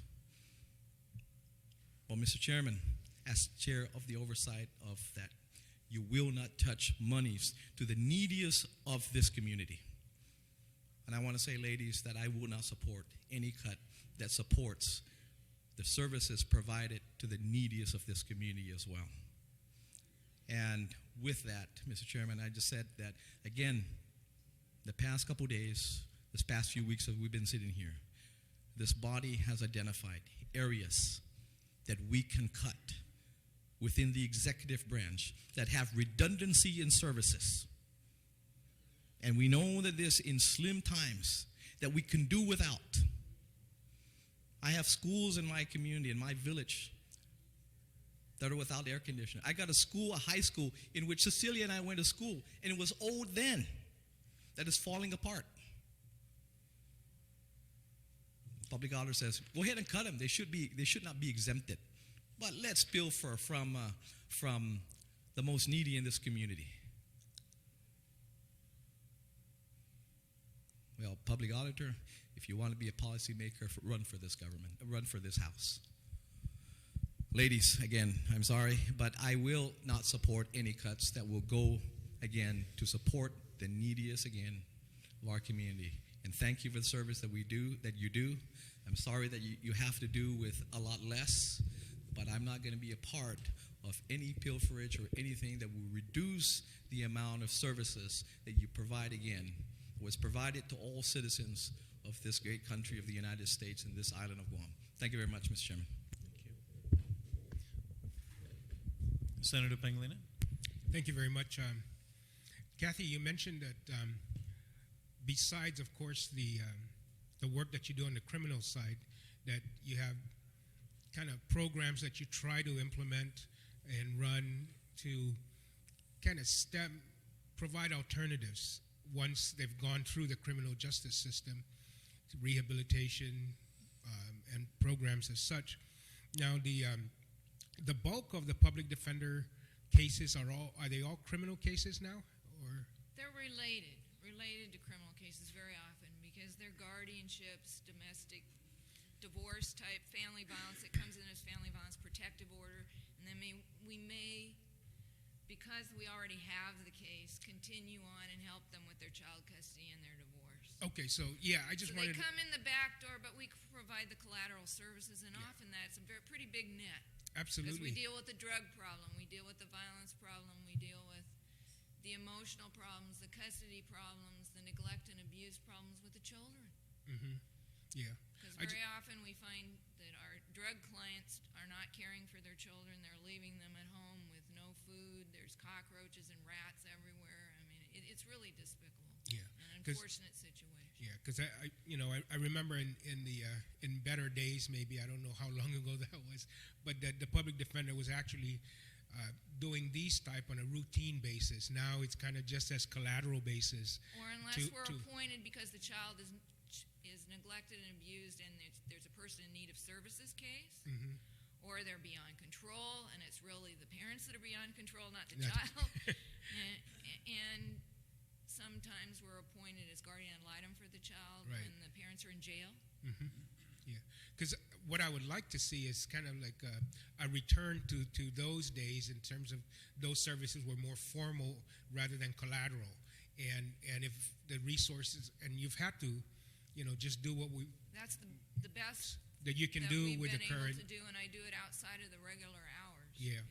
Because I often, I support the court with the drug courts, and we start a mental health court on our own mm-hmm. to try to address some of the underlying problems and the recidivism that we have because of these personal problems, drug problems, mental health issues, that if you don't address, it just continues the cycle. Mm-hmm. Yeah. And it will never get better, it will only increase. Mm-hmm. Because they bring more family members into it. Okay. And I think sometimes those are probably those collateral services that you provide now are probably the better solution to the long-term resolving of these issues than trying to deal with a criminal case today. And unfortunately, with the resources you have, that's what's before you and that's what you have to deal with, and those things have to come outside. And so what I would like to see if maybe in the fiscal year 2008 budget, maybe not for this budget, but try to provide you with more resources so you could actually have the ability to more formalize those services within as part of your case management, rather than out of the goodness of your heart at times and the staff's heart and so forth.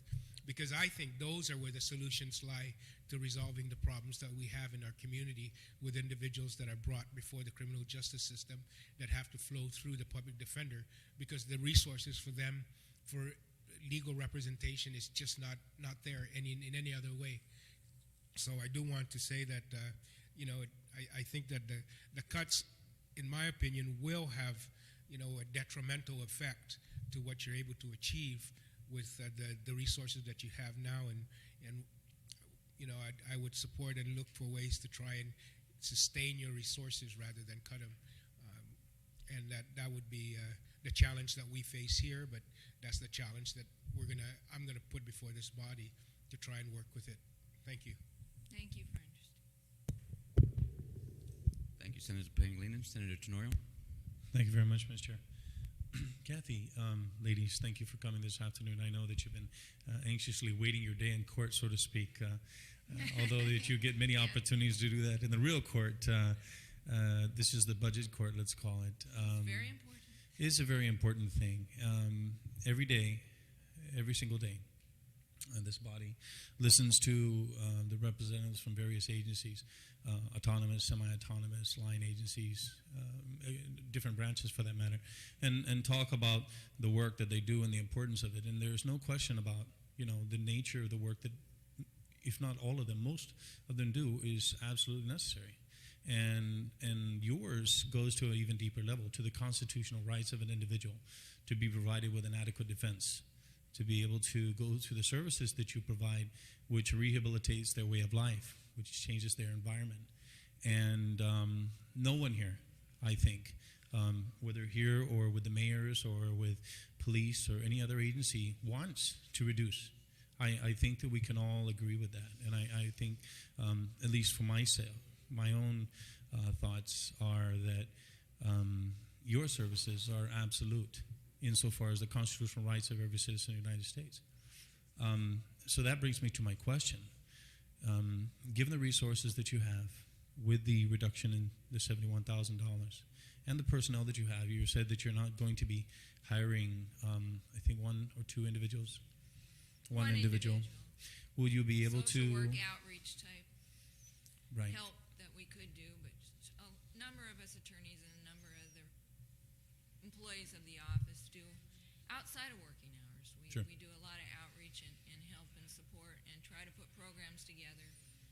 And I've also done another thing, which is kind of a backdoor way of keeping a case open, is some of our clients who are diminished capacity may be legally incompetent, but they still have pending criminal cases. Rather than moving to dismiss the case, which has their constitutional right, if I'm just defending them from that point of view, I could make their criminal case go away because they're unable to aid and assist counsel.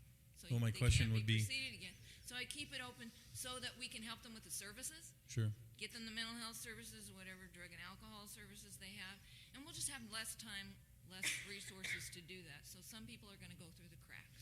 That's So what's going to happen. you in the personnel strength that you have currently, we've talked, a number of times and had some discussions about the budgetary challenges that we're all facing in your office specifically, with the allotment release and getting the money to take care of the needs of your office. But the core of my question is, with the existing personnel and all stretched as they are, will you be able to continue to provide the service that you're currently providing to basically this existing clientele and of those that you anticipate to gather between now and the end of the fiscal year? I believe we can, but not to the degree we would like. Of course. So if you were, for example, able to hire 2 or 3 other people, then you would clearly be able to ramp your services up to meet the demand of the office. Provide more support, Right. make sure that they don't fall through the cracks, because there's a number we're not able to follow up on. Probation loses track of. Next thing they know, they're in jail and they're picked up for something else. Do And people we're trying to catch them before do, they do. do people fall through the cracks now? Yes, they do. All right. Have they fallen through the cracks for... What usually happens is they're not checking in with probation. Right. So then probation goes and gets a warrant. And Have these same... maybe nobody looks for them. I've had clients tell Judge Lamarina, for example, Mhm. she goes, "Where were you for the last 9 months or 10 months till the marshals picked you up?" "Oh, I was at home." "Why didn't you come in?" "Well, I knew I relapsed and I'd test positive, so I waited for you to come and get me." Well, during all that time, nothing positive was happening. And who knows what was happening to that person's children and family members that were being neglected that might have been caught earlier. Okay. Have the And the system do try to follow has, up with our clients, get them in to see us more has frequently to know what they're doing. one of the things that you and I can appreciate was working in criminal justice system Yes. for so many years. And I know, and I know a number of my colleagues who have worked in the police and criminal justice system, whether as an attorney or as a prosecutor, or a defense attorney or as a police officer, a number of different professions have seen people fall through the cracks for a long time, who have gone through the cycle of, in effect, not resolving issues at the core of what's driving the reason that they come to our offices in the first place. And so I appreciate, again, the work that you do, and want to emphasize that we do understand. And I am one of the ones in this body that carry the same sentiments, that none of us want to reduce the operations budget for many agencies, and yours is one of them. Thank you, Mr. Chairman. Thank you, Senator Norion. Will there be any other senators who would like to ask a question or make comment? Senator Pangilinan? Thank you very much. Kathy, you have a board, correct? Yes. There's a board. Now, has the board changed the type of cases that will be accepted by the corporation? Over the last few years, yes, they've just reduced or restricted. Narrowed it. But I work around that, and once I have the case, then I figure that's not causing a conflict problem, which is the biggest concern, because if we have conflicts, then the court and the general fund has to pay for a lawyer independently, and I created the alternate public defender, which has saved $600,000 over 2 years, so that's $1.2 million, I think, on indigent defense right now. So we're really working to conserve costs. But that was the primary reason, because if we took the woman in the domestic case and she's a battered wife, then when we get appointed to her husband, we can't take that case, so then a private lawyer will have to get it, or now alternate public defender. So that's cut down a lot. Right. That's helped a lot, and that's also allowed me to feel a little more comfortable about taking some of the other domestic related to a client we already have. But we're not just taking walk off the street, I want a divorce. But if they come and say I'm battered, and there is an immediate threat, we do have one employee who's on federal funding. That's the only one that we're getting through a sub-grant of the Stop Violence grant from the governor's office. And the attorneys donate their own time, and we help them with protective orders. And then once we're in it, the conflict's going to be there anyway. So if they do have custody and divorce issues, we continue on. Okay. You think that with the creation of the alternate public defender, and maybe with additional resources, that the board would consider expanding or going back to the original? Very possibly. Very possible. Because I think the that's... board is the Chief Justice and presiding judge and the president of the bar, so they all know what we're trying to do. Right, and because I just think that there's a whole bunch of underserved, if not served at all, and they just have no other recourse. And I think that if we could expand that, go back to the original with the creation of the public defender, and making sure, of course, that the resources are there. That's what I meant when I said. We'd like to look that direction. Okay, me too. Thanks. Thank you, Senator Pangilinan. Would anybody else like to make a comment or ask questions? Well, then we will thank the Public Defender Services Corporation for coming in today and excuse you. Thank you so much. This body will take a break for lunch until 2 o'clock.